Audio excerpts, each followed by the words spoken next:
Bom, pessoal, nosso bate-papo aqui com o grande, fantástico, inquisitivo deputado Marcelo Van Hatten é sobre o que está acontecendo com as indústrias, tanto do estado do Rio Grande do Sul, né, movimento acontecendo lá, também tem um movimento acontecendo aqui em São Paulo. Nós não podemos ficar eternamente nesse isolamento. É uma coisa que eu discutia desde o começo, Marcelo Van Hatten.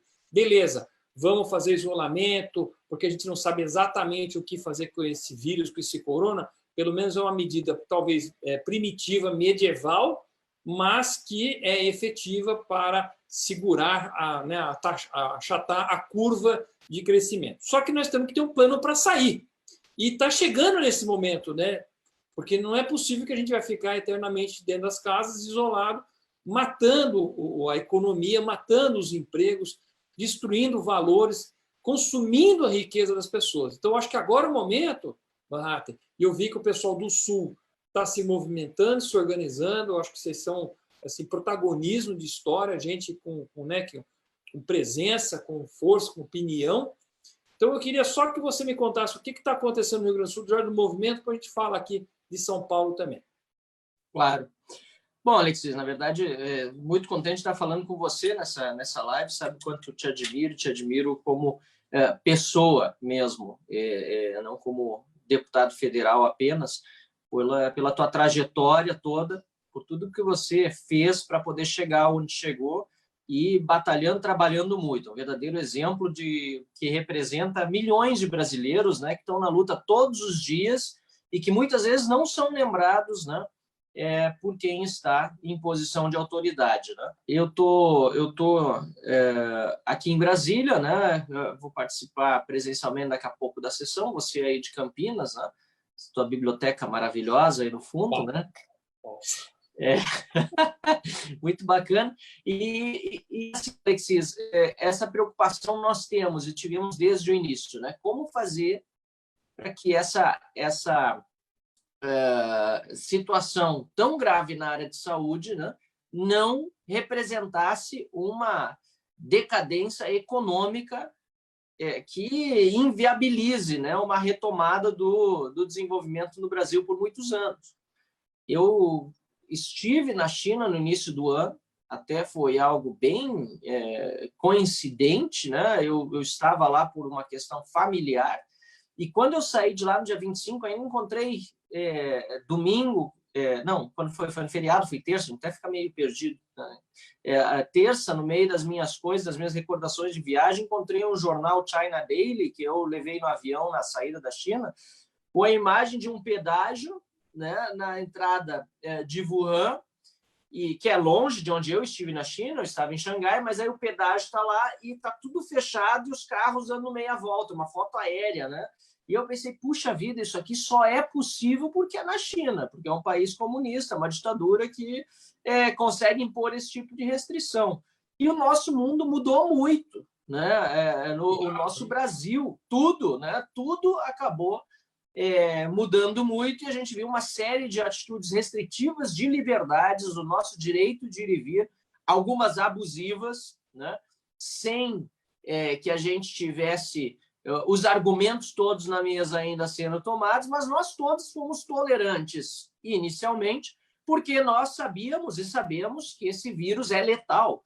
Ele traz uma ameaça muito grande, principalmente para quem é grupo de risco, né? Quem tem alguma comorbidade ou já passou dos 65 anos de idade, mas também tem sido surpreendentemente letal para algumas pessoas mais jovens. Então, a gente tinha que cuidar porque não tem cura, não tem remédios ainda que são 100% eficientes, nem tem vacina. Né? Tem cura, claro, mas não tem um remédio 100% eficiente. Então, nós fomos tolerantes, só que está na hora também, depois de mais de 30 dias aí, né, de lockdown total, e a gente cobrar das autoridades uma postura um pouco mais racional diante dos fatos que se apresentam. Existem locais que precisam continuar fechados, sim. Existem alguns comércios que não podem reabrir em virtude do seu potencial de disseminação do vírus, mas tem municípios, por exemplo, lá no meu estado do Rio Grande do Sul, na minha cidade de origem, Dois Irmãos,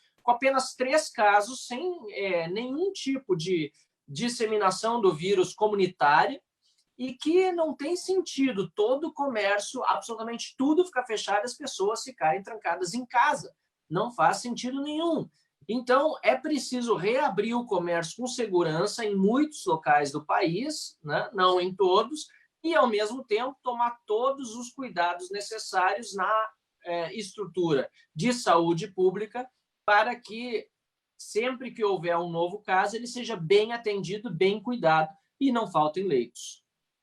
Eu, desde o começo, me coloquei também no sapato dos outros, na posição dos outros, principalmente dos gestores públicos, que para eles também era um desconhecido, né? Qual que é o avanço desse vírus, como que ele vai impactar.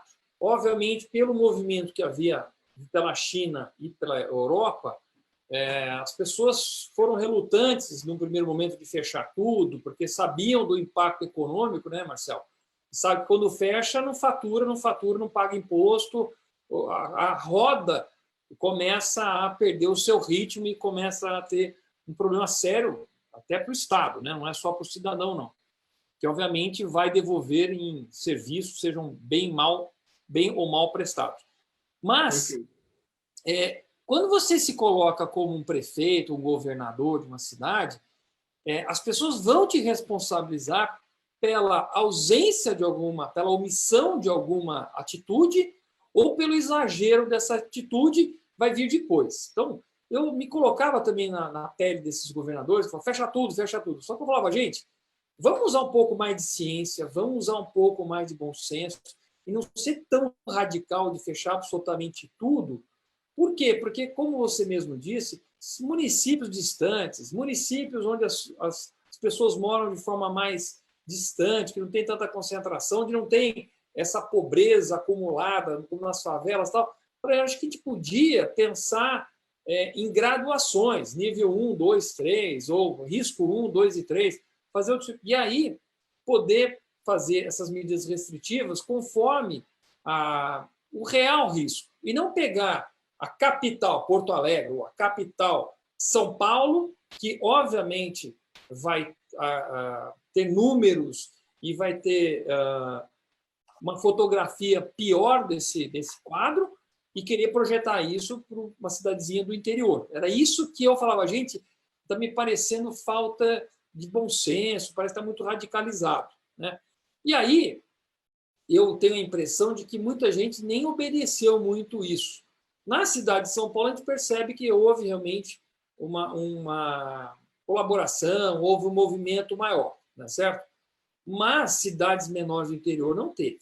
Então, as pessoas acabaram andando, tinham que tocar a vida, agricultores continuaram plantando, tudo mais. E ainda bem, né? Porque tem comida para a gente, para quem mora na cidade grande, poder se alimentar. Porque imagine o risco que era o desabastecimento de coisas essenciais para nós, não é isso?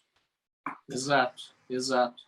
E lá no Rio Grande do Sul surgiu um movimento muito forte, o presidente da Assembleia, Hernani Polo, começou um fórum, justamente porque se começou a perceber que muitos dos serviços essenciais necessitavam de outros considerados não essenciais para poder continuarem, né?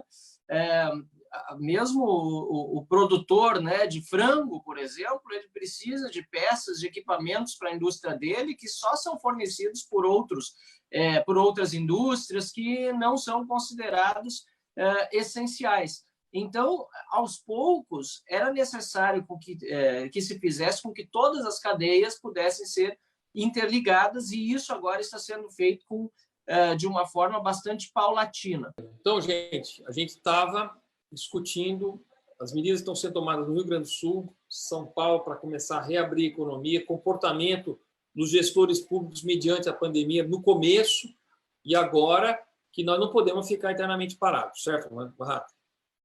Certo. E aquela dificuldade de decidir o que é serviço essencial e o que não é, né?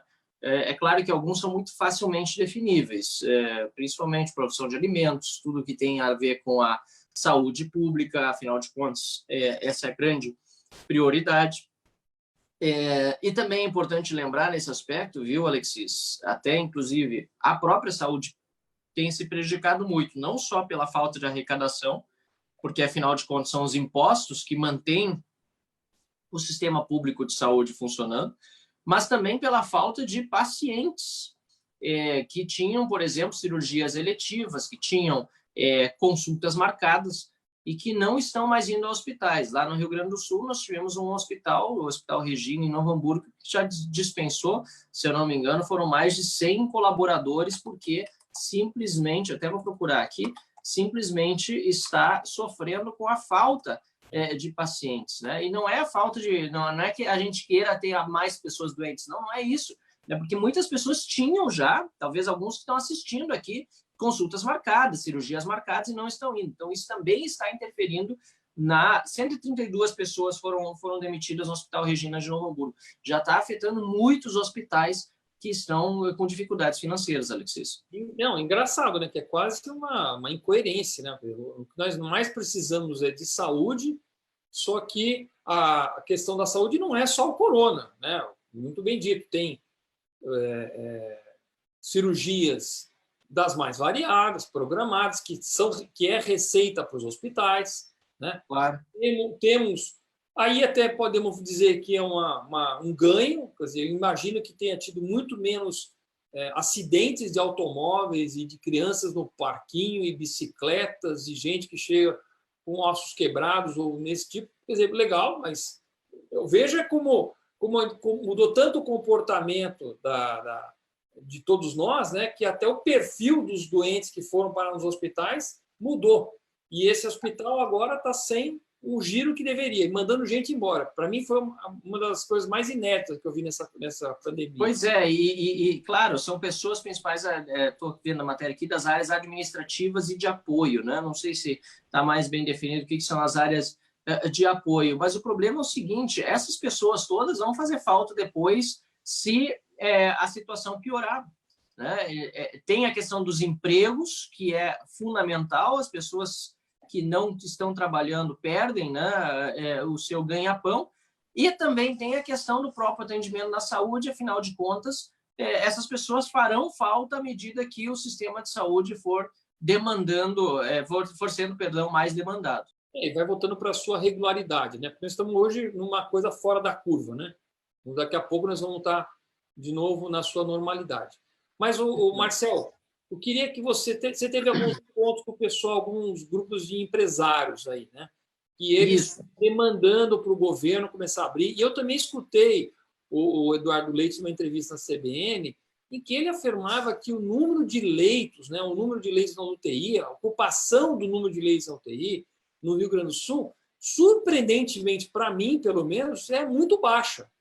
E aí não justifica ficar com medidas tão duras e restritivas ao funcionamento do comércio, da indústria, se o Rio Grande do Sul tem essa capacidade. Sem dúvida. Em geral, aqui, né, claro que depende muito da região, mas, em geral, o Estado está com uma ocupação muito baixa dos leitos de UTI. A gente tem um número de leitos de UTI muito maior do que outras regiões do Brasil, principalmente no norte, onde a gente está vendo agora esse colapso acontecer na cidade de Manaus, né? Manaus tem poucos leitos, foi pouco investido na área de saúde, ou mal investido, às vezes nem é o volume de recursos, mas é a forma da gestão, isso para a gente não falar na chaga, né, brasileira da corrupção. Então, no Rio Grande do Sul, felizmente, nós tivemos uma... Nossa, estão fazendo alguma obra aqui do lado. Está fazendo barulho aí, não? Tá. Então tá ótimo.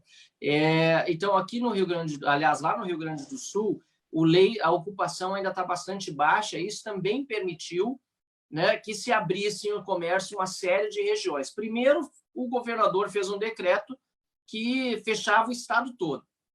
Aí entrou um componente político também, Alexis. Muitos prefeitos, ainda mais em época de eleição, não queriam o ônus de fechar os seus comércios, mas estavam sendo demandados por parte da população a fazê-lo, e às vezes por candidatos opositores. Aí a falta de pulso de alguns desses administradores fez com que o governador tomasse essa atitude de fechar todo o estado. No meu entendimento, extrapolava, inclusive, aquilo que nós votamos aqui na Câmara dos Deputados, que foi aquela lei do coronavírus em fevereiro, porque eu nunca imaginei que uma lei que era para isolar, quarentenar pessoas, fosse utilizada, né, na hora que eu votei, pelo menos, acho que você também, fosse utilizada para quarentenar e isolar uma comunidade ou até um estado inteiro, né? Eu acho que isso, no máximo, deveria ser uma decisão do gestor local, municipal. Mas, obviamente, nós sabemos que a gestão da saúde nos estados passa, em grande parte, também pelos governadores, tem seus secretários de saúde, e nós, naquela época, apesar de eu discordar da forma como foi feito, falei isso para o próprio governador, sempre de uma forma muito respeitosa e buscando manter um bom diálogo com ele, que, aliás, ele tem mantido com todos os atores políticos, né? Eu disse isso, mas também ele foi sensível ao longo do tempo por conta dessa grande união empresarial que foi surgindo para dizer, olha aqui, nós não estamos querendo irresponsavelmente colocar ninguém em risco, nós mesmos estamos preocupados com isso. Agora, nós temos as condições nos municípios em que não há essa disseminação do vírus de ter um protocolo seguro para atendimento aos clientes. A gente reduz o número de pessoas que podem entrar na loja, a gente fecha os provadores se a nossa loja é de vestuário. A gente tem municípios que a pessoa comprou no Natal, no interior do estado, isso é muito comum, comprou no Natal alguma coisa, paga no carnê em 10 vezes, e o comerciante não estava nem podendo receber a pessoa que ia pagar o seu carnezinho todo mês, Alexis. Isso prejudica demais o comerciante, que se vê desesperado, principalmente pela falta de perspectiva. Que às vezes, se o governador ou o prefeito diz isso vai durar 30 dias, a gente já vai rever, por mais que seja difícil prever tudo isso, você dá pelo menos os dias que, né, até a próxima medida ser tomada, já é um alívio, mas no início a gente não via isso. E agora a gente está começando a ver pelo menos um planejamento maior, e a gente espera que essa seja a realidade no Brasil como um todo. Claro que não pode ser aquilo que aconteceu em Milão, né? Aquela campanha de Milão não pode parar, abre tudo. Não sei se sabe, mas teve o prefeito de Florença, inclusive, fez um dia chamado Hug a Chinese Day, né? O dia de abraçar um chinês, porque lá no início de fevereiro estavam dizendo que era xenofobia contra os chineses, a história do coronavírus, e aí ele decidiu fazer o dia do abraço ao chinês. Em pleno início de fevereiro, e não é por ser chinês, mas já naquela época a gente sabia que abraçar qualquer pessoa, né, não é que a gente sabia, mas a OMS também falhou muito nisso, podia ter sido tomado umas decisões para evitar essa proliferação do vírus. Então, não é nada irresponsável. A gente tem que fazer de uma forma gradual, segura, e se precisar fechar de novo, está pronto para fazer isso também. A gente tem que aprender os protocolos, né, Marrata? A gente está fazendo muito na tentativa e erro, mas uma coisa meio... Até porque tem um delay, né? Tem muita gente que é assintomática, você não sabe se a pessoa está ao teu lado tá ou não. As medidas foram extremamente conservadoras. Eu falo pelo Estado de São Paulo, eu venho acompanhando muito os números da Secretaria da Saúde do Estado de São Paulo. O Estado de São Paulo tem 650 cidades. E no site existe, no máximo, 210 cidades que tinham algum caso suspeito. Não estou nem falando de gente contaminada, confirmada ou óbitos. Ou seja, nós temos outras 440 cidades que não tem nada. Eu realmente acho que poderia ter tido um protocolo de níveis de segurança, né, em raios de atuação, e aí sim medindo temperaturas, medindo comportamento, não seja de máscaras. Eu acho que esses protocolos seriam muito bem-vindos. Estado de São Paulo, o governador ainda está adiando a abertura para o dia 10, agora de maio. Tá? Mas o que nós estamos que verificar? A indústria está solicitando, já está pressionando, as associações estão solicitando as aberturas do comércio. E é engraçado, Marcelo, eu tenho que imaginar uma coisa muito importante, né? O problema maior não está nem na indústria. Sabe que o problema maior está no comércio. Porque não adianta nada eu fabricar bicicleta se a loja de bicicleta não está aberta.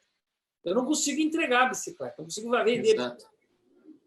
Não consigo vender moto, automóvel, se a concessionária está fechada. Então, o comércio precisa estar aberto, porque o comércio é a borda entre essa cadeia produtiva e o consumidor de fato. E o consumidor também, dentro de casa, está lá. Então, todo mundo requerendo a abertura responsável e gradual do comércio para dar vazão nessa demanda reprimida, nesse consumo reprimido, se é que reprimiu muito, né? Porque tem muita gente que não vai. A gente sabe que alguns itens, né, algumas atividades de serviço, não tem jeito, não acumula. Você não corta 3 vezes o cabelo, você não vai 10 vezes ao cinema, você não vai 5 vezes ao restaurante para tentar tirar o atraso. A gente sabe disso, né? E muitos desses negócios, principalmente restaurantes, eles vão ter que se reorganizar, né? Vão ter que Já estão, né? Tem muito restaurante vendendo cupom agora para oferecer o dobro depois. Né? Tem umas promoções nesse sentido. Eu acho, e você citou outra coisa importante, você falou sobre loja de bicicleta que não está aberta, loja de televisor. E esse é um problema adicional, porque algumas pessoas continuam comprando televisores, continuam comprando bicicletas, só que elas estão comprando no supermercado. Então, o supermercado, que já vendia alguns desses itens, começa a se tornar um local ainda mais frequentado e também um potencial disseminador do vírus, né? Então, isso, você abrindo o comércio e aumentando a possibilidade das pessoas irem a outros lugares, você também diminui a concentração e a aglomeração em um só local.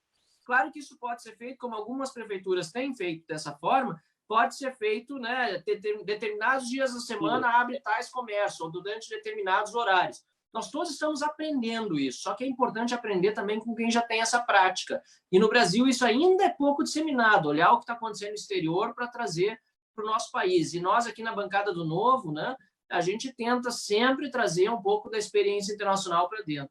Eu tenho aqui uma lista dos protocolos, por exemplo, que foram aprovados no Rio Grande do Sul.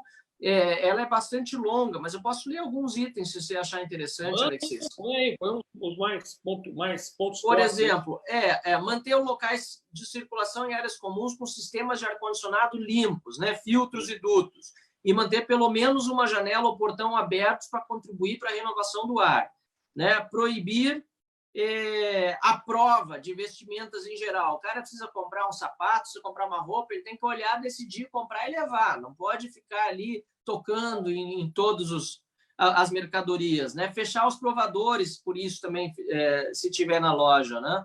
Orientar que todos os produtos que forem adquiridos pelo cliente sejam limpos antes de ser entregue ao consumidor. Realizar a higienização dos produtos expostos em vitrine.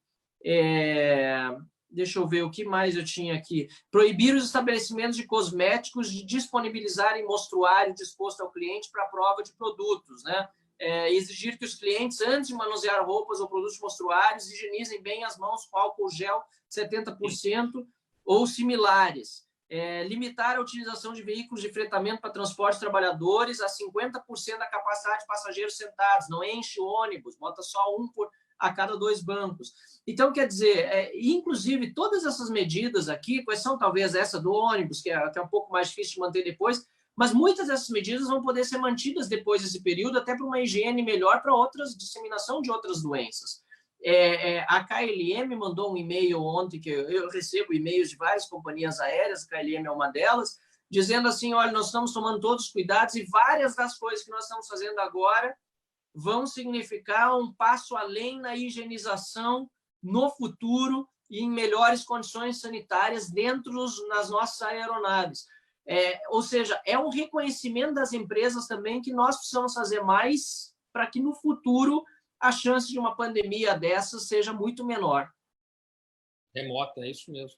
Eu também sempre falo que na shopping centers, por exemplo, questão de ar-condicionado central, eles teriam que ter uma unidade, né? Aí coisa de engenheiro, que eu sou engenheiro, é um trecho onde ele tem a luz ultravioleta para poder fazer a higienização do ar, né? Existem 2 formas de fazer isso, quer dizer, coisas que tem que ser feitas.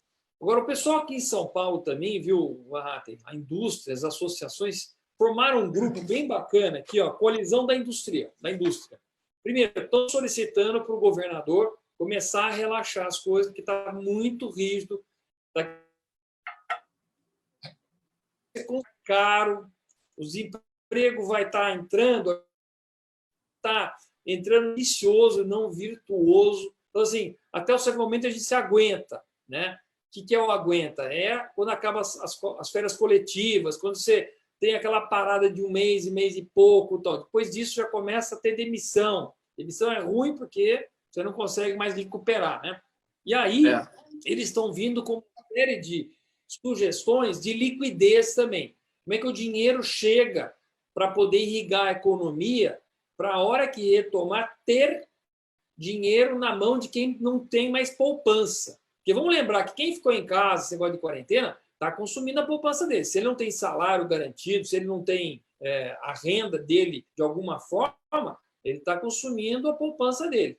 E aí, na retomada, não tem mais. Né? Aí era bom dar a entrada no 13º, restituição do imposto de renda que eles estão pedindo para que seja mais rápido, ou seja, voltar até certo ponto, né, Marcel, o dinheiro dos impostos voltar para a população rapidamente para ele poder comprar, para poder ter poder aquisitivo para a economia retomar.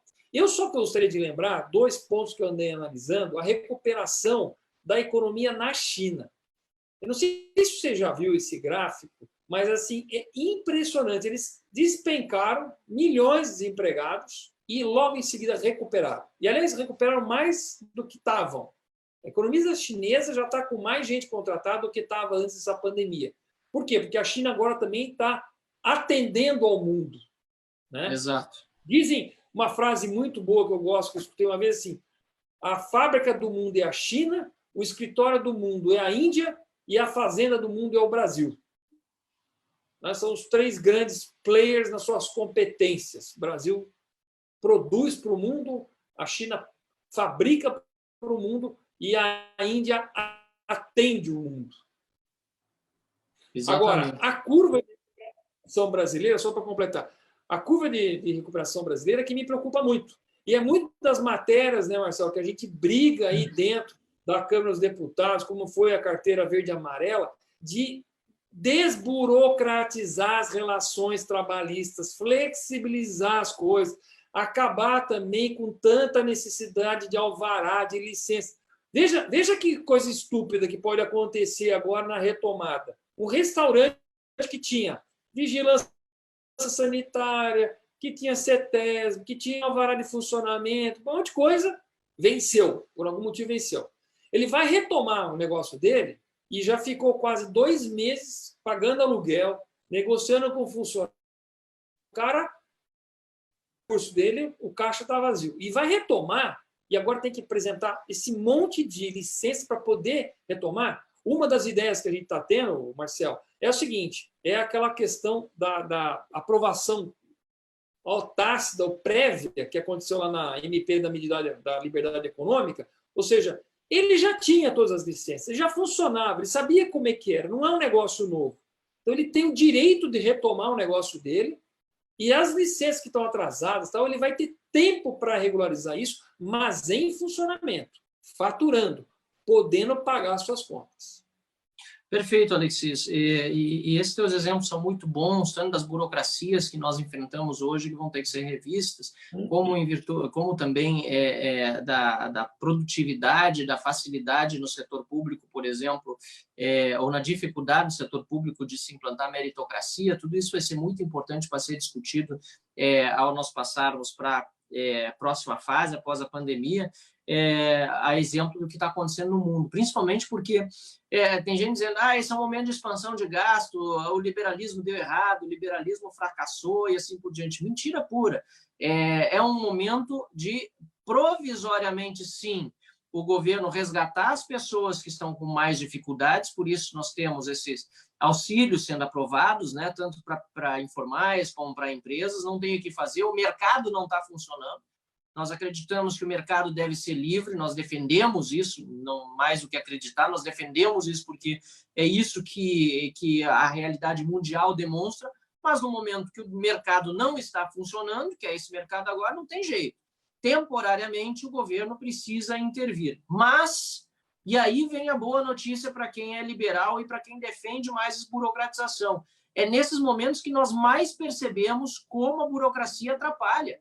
E nós já aprovamos uma série de leis aqui para reduzir a burocracia. Por exemplo, importação de medicamentos, equipamentos no exterior que já eram aprovados pelos mais avançados órgãos burocráticos da saúde internacional, FDA nos Estados Unidos, no Japão, na própria China, na União Europeia, e que não podiam ser importados para o Brasil. Tem gente que morre no nosso país de doença rara porque é tão caro comprar um medicamento no exterior por conta do lobby das indústrias farmacêuticas que se protegem das suas matrizes no exterior. Isso que é o mais absurdo, né, Alexis?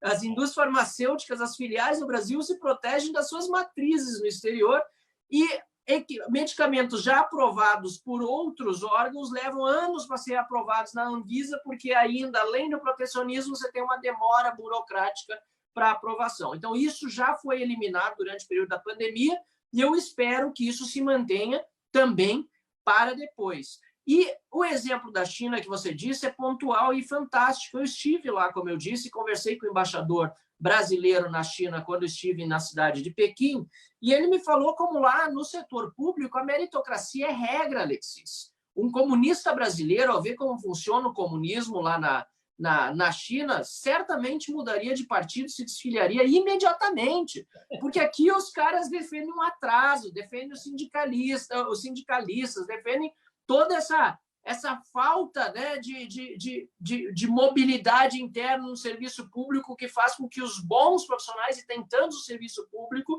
não se sintam motivados a crescer na carreira. Na China, o embaixador disse, tem uma cidade aqui próxima, eu já nem lembro o nome, para você ver, que tem mais de 10 milhões de habitantes, que é considerada uma cidade média aqui na China, que tem uma empresa estatal que o governo decidiu simplesmente fechar, demitiu todo mundo e acabou a história, porque não está tendo lucratividade, não tem jeito. E esse é um país comunista, entendeu? Então, um comunista daqui, se quiser ser comunista mesmo, como são lá na China, deveria defender essa meritocracia no serviço público, deveria defender privatização, deveria defender todas essas coisas que na área econômica, em que pese todos os problemas na área política, que nós lamentamos muito pela opressão que o governo chinês faz ao seu povo, é um dos países ainda mais fechados do mundo, né, um dos 5 mais fechados para a liberdade de imprensa, mas na área econômica, um comunista brasileiro não sobreviveria lá, mas, olha, se desfiliaria imediatamente. Mas eu estou rindo com você, sabe por quê? Porque quando a gente estava discutindo a MP 905 lá da reforma Carteira Verde e Amarela, né, da nova reforma trabalhista, certo. A turma aqui no Brasil só falando, vai precarizar os empregos, vai precarizar os empregos. E eu falei assim, olha, faz o seguinte, vai lá na China, que vocês tanto defendem, que vocês tanto valorizam, que vocês têm como exemplo, aprende como é que é o sistema trabalhista lá, as leis trabalhistas, e traz para cá. Só que eu quero, não quero muito mais do que isso. Vai, aprende com teus irmãos que de sucesso aí, comunistas, socialistas, que é que você chama aquela turma lá, e traz para cá. Aí eu fui, obviamente, fazer minhas pesquisas e fui ver lá no ranking do Doing Business, do Banco Mundial, fui ver os índices da China e do Brasil. Aí, meu amigo, aí você vê que liberdade econômica, eles estão dando um banho na gente. Um banho econômico. Estou falando liberdades pessoais. Mas aqui teve uma, que eu vou dar até risada aqui, ó, que era para registrar propriedades. Propriedade na China, hein? Eles estão em posição 28 do ranking. E nós, brasileiros, estamos na posição 133. Nossa. Quer dizer, eles, para registrar propriedade, seja intelectual, seja de patente, que seja, é 28. E nós, Brasil, que capitalismo, 128, cara. É isso que é nosso problema. Então, Marcel, o que eu estou dizendo para a gente retomar agora, que nós vamos falar aqui para a gente concluir nossa conversa. Falta 5 minutos para começar a sessão, estou sendo avisado aqui. Então vamos lá. Para a gente retomar, porque se fomos para o buraco, todo mundo foi.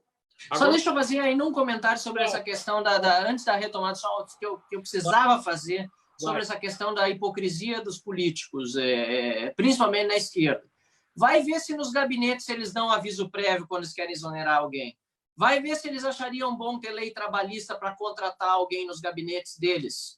vai ver se eles respeitam cotas, como eles obrigam nos concursos públicos ter cota para isso e para aquilo, se os parlamentares de esquerda têm cota nos gabinetes deles. É tudo muito hipocrisia e demagogia. Desculpa, mas eu precisava fazer esse comentário. Eu estou de razão. Aqui em Campinas, que eu sou daqui, está cheio de amigo meu dessa turma aí, que gosta, que paga um pau para o Lênin e tudo mais. Vira e mexe, eles têm ações trabalhistas porque não registraram os funcionários, não registrou a empregada. Povinho, a regra é para os outros, para eles não serve. Exatamente. A ditadura é boa só a deles, né? A dos outros não. Vou citar nome aqui para não perder o resto da amizade. Tá bom. Mas de qualquer jeito, Marcel, a gente tem que ter uma curva de recuperação rápida. E isso eu tenho escrito também nos meus Twitters e tudo mais, que para poder fazer isso, aquelas reformas estruturais que a gente já estava correndo atrás, que era a reforma administrativa, que era a reforma tributária, que era vender as estatais, que era a reforma trabalhista, mais um avanço trabalhista, elas são necessárias para dar suporte para a gente poder subir. Senão, a nossa curva não vai ser um V, nossa curva vai ser um U bem longo, ou talvez um L, porque já podemos enxergar isso quando nós estamos saindo agora de uma crise que nasceu em 2013, 2014. E vamos lembrar da origem dessa crise, Marcelo, que aí o povinho aí, desonesto, fica falando que na época do Lula era 4% de desemprego, 5% de desemprego. Mas era fruto do quê? Fruto de uma queimação de dinheiro público, fazendo estádios que não servem para nada para nós agora, para fazer Jogos Olímpicos, que o Parque Olímpico não serve para nada para nós nesse momento. Um monte de investimentos necessários. E aí, eles empregaram todo mundo naquelas obras públicas, nem era infraestrutura, né? Na verdade, de estádios, de coisas inúteis que não nos servem agora. E depois que acabou essas obras, e aí estourou os escândalos de corrupção, Petrolão, Mensalão, tudo lão aí, aquele lambalão, e aí arrastou o Brasil para pagar a conta do trem da alegria, dos corruptos e dos irresponsáveis, além de que, com todo esse monte de direitos trabalhistas e burocracia, a gente não reerguia, a economia brasileira não levantava. A gente estava com 1,5%, 2% de crescimento, sendo que teve buraco que nós entramos. Então, agora, a importância dessas reformas, estamos agora discutindo assuntos, né, Marcelo, importantes de ordem urgencial. Quer dizer, como é que a gente vai dar assistência para pessoas que perderam emprego, R$600 aí do Corona Voucher? Exatamente. Saúde, como é que nós vamos fazer para trazer as pessoas de volta? Salvar as empresas, que tem que salvar os empregos. Então, nós estamos agora numa época de muita matéria para salvar, não é isso? Para salvar e para tentar reativar a economia. Mas nós não podemos perder o olho de visão do longo prazo das reformas importantíssimas. Sem dúvida, sem dúvida. E você traçou bem a linha do tempo. Durante o período do Lula, ele depois passa o poder para Dilma, e no primeiro ano ela entrega um tal de PIBão, né? 7,5%. Tudo consequência de investimento público mal feito, políticas anticíclicas e tal, Guido Mantega.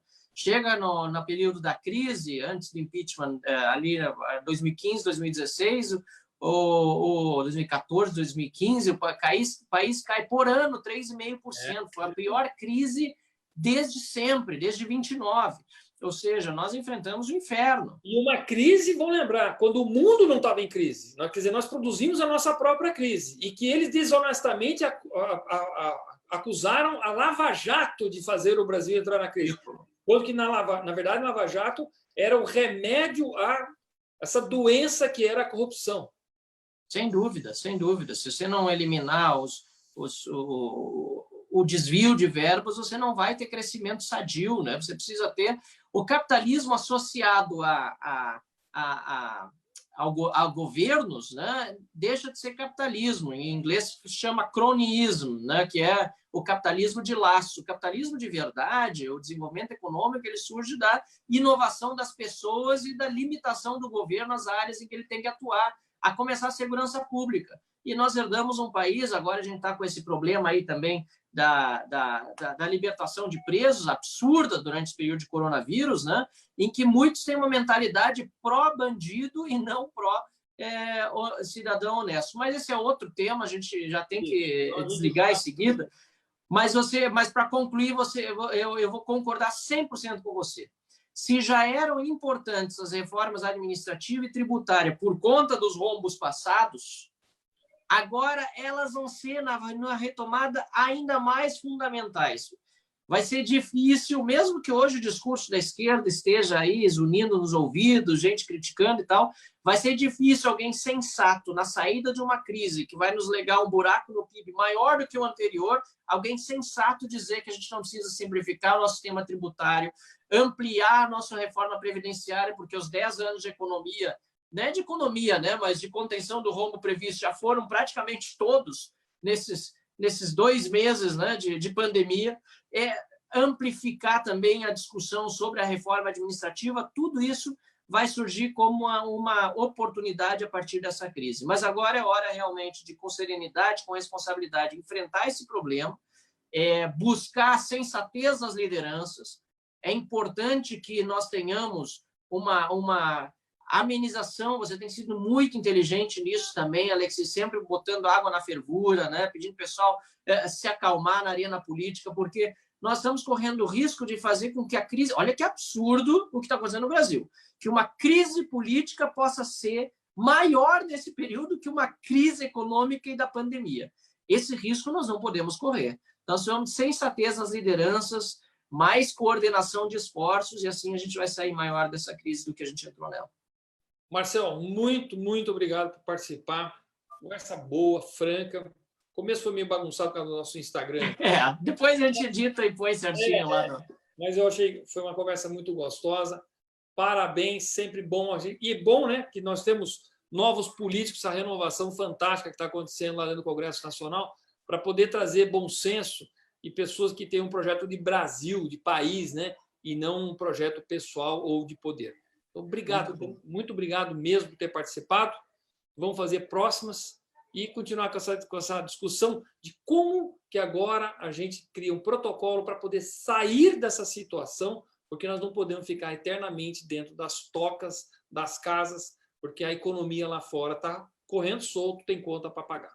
Muito bom, Alexis. E dizer que eu tive essa semana uma live com o Vinícius e outra com o Thiago Mitroi. Com os dois eu não tinha feito ainda durante o mandato, com você também não. E para os dois eu me perguntei e vou perguntar para você também. Por que nós não fizemos antes? Você vê, a pandemia ainda traz algumas coisas novas para nós e muito satisfatórias. Obrigado, foi um prazer. Um abraço, amigo. Abraço. Tchau, tchau.